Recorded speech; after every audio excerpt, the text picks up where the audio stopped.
Hello, welcome to the Honeybee Hotline. Here I discuss all things honeybee related, from the sweet golden honey itself to candle making, beekeeping, European varieties, and even killer bees. Who am I? I'm the New Mexico bee lady, Christina Mann. I've been a beekeeper for 26 years, and I'm going to tell it like it is, because the truth is that honeybees are a venomous insect and they are not native to the Americas.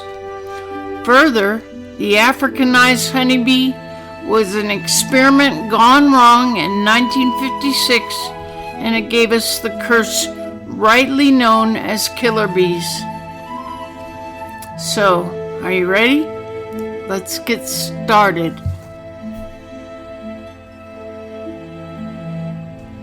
Hello, I'm the New Mexico bee lady. I've got some serious stuff to talk about today because I'm going to talk about killer bees. And they are rightly named, in my opinion. They kill about 100 people every year in the United States nowadays. But they were an experiment. In 1956, a man named William Farr in Brazil decided to import African bees. He went to the country of Tanganyika, which is no longer a country in Africa. It's been absorbed by Tanzania and a couple other surrounding countries. Anyway, he brought back 20 queen bees and their entourage. They were mated African queen bees, and he installed them in an enclosure. They put up excluder screens which a queen and a male bee, a drone, cannot get through. So these bees were contained in Brazil. The whole purpose of this experiment was to create a honeybee that was more adaptable to the humidity of that subtropical climate, and that was more thrifty. At the time when William Farr did this experiment, Brazil was 4th in the world in honey production. However, in 1957, a visiting beekeeper came and saw what William was doing, and he saw those excluder screens, and the worker bees have a hard time getting back and forth through those. And this visiting beekeeper removed the screens and released killer bees on the world. That was 1957. In approximately 30 years, killer bees had colonized all of South America. Well, most of South America, not way down in the poles, but the temperate areas, and through Central America. They had crossed the Panama Canal, and they were seen in Texas. The first fatality was just south of Waco, Texas. Man disturbed a nest of killer bees, and they attack en masse. They attack by the thousands.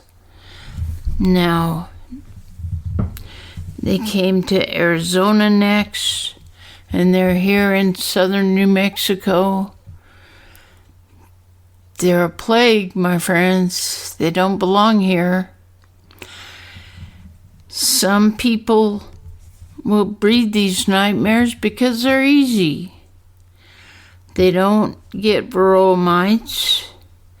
They don't fall prey to stuff like foul brew or chalkwing viruses.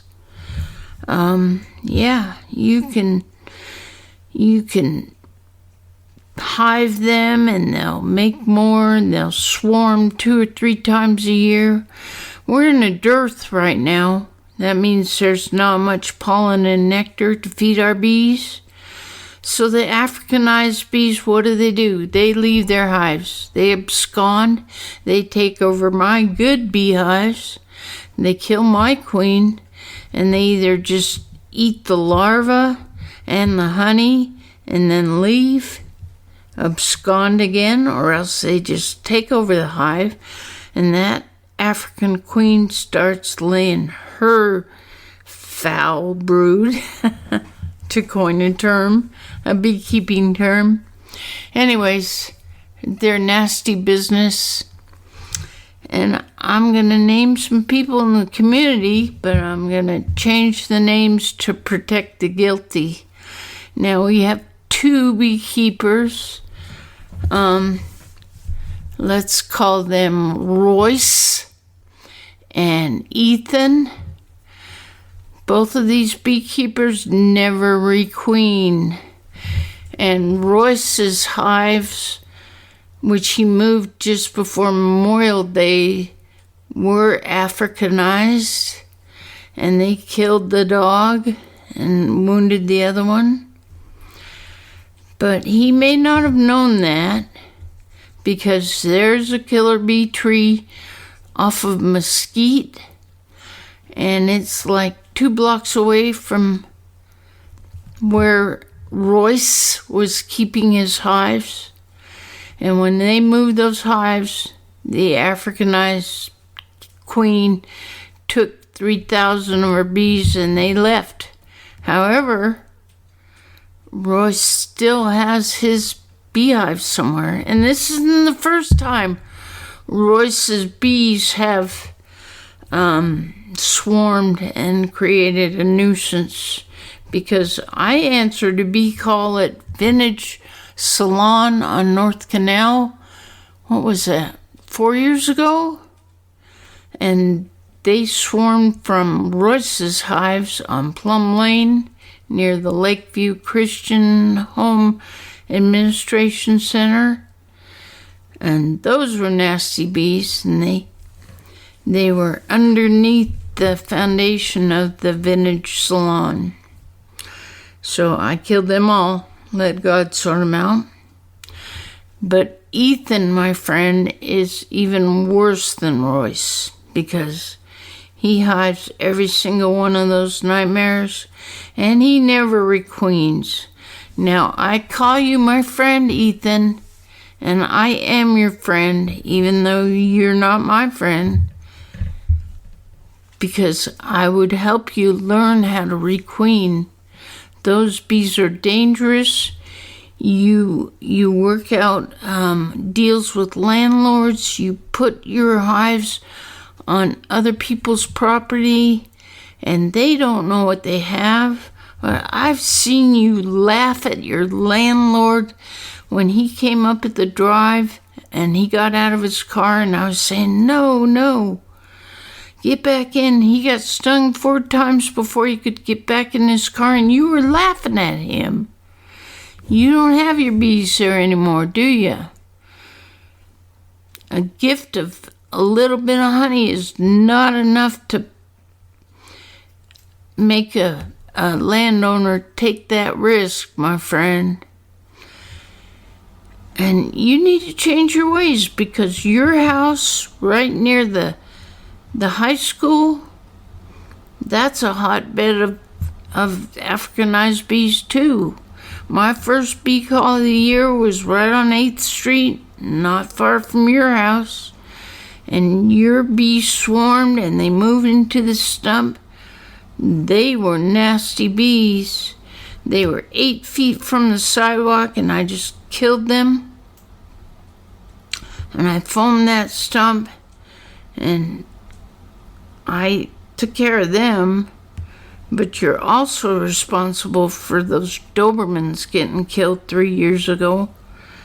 just down the street off a church. You gotta care about the community. I mean, we don't have to live with killer bees in Carlsbad. People are amazed when I tell them Carlsbad has 50% Africanized bees. And that's serious. It may be more. I recently got a call to come look at a bee tree behind an apartment complex. And the woman says, well, I'm not the owner, I'm the caretaker. I heard you remove bees. I said, yes, if they're good, if they're Africanized, I will kill them, but I need permission from the owner. She said, no, we don't want them removed. And that was that. I can't go any further without the owner's permission. Also, the bee tree I'm telling you about on Muscatel, the owner has told me that her bees don't swarm. She's an elderly woman and has a little bit of cognitive decline, to put it politely. But she also told me about the landscapers working in her yard, and they had to jump in the pool when the bees attacked. Now, we don't have to live like that, Carlsbad. There's a man in West Texas named Tony Andrick, and he's an engineer, but he also keeps killer bees. He designed a bee vac that's really top of the line, and it's a backpack bee vac, and it's battery operated, and I really wanted one, but I'm not going to give money to a man that knowingly keeps what he calls psycho bees. Well, they're a quarter mile from his regular apiary, and he's got 500 hives, and he says, well, the hills and the woods around our area, I just collect the native bees that are there. Well, you idiot, you're breeding them.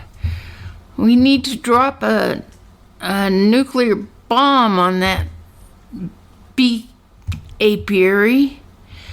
So, yeah, that's Tony Andrick. He's a piece of work.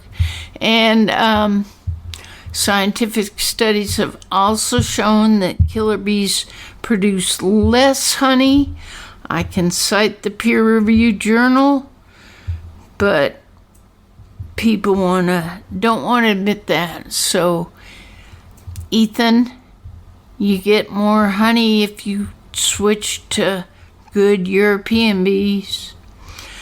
I love you, Carlsbad.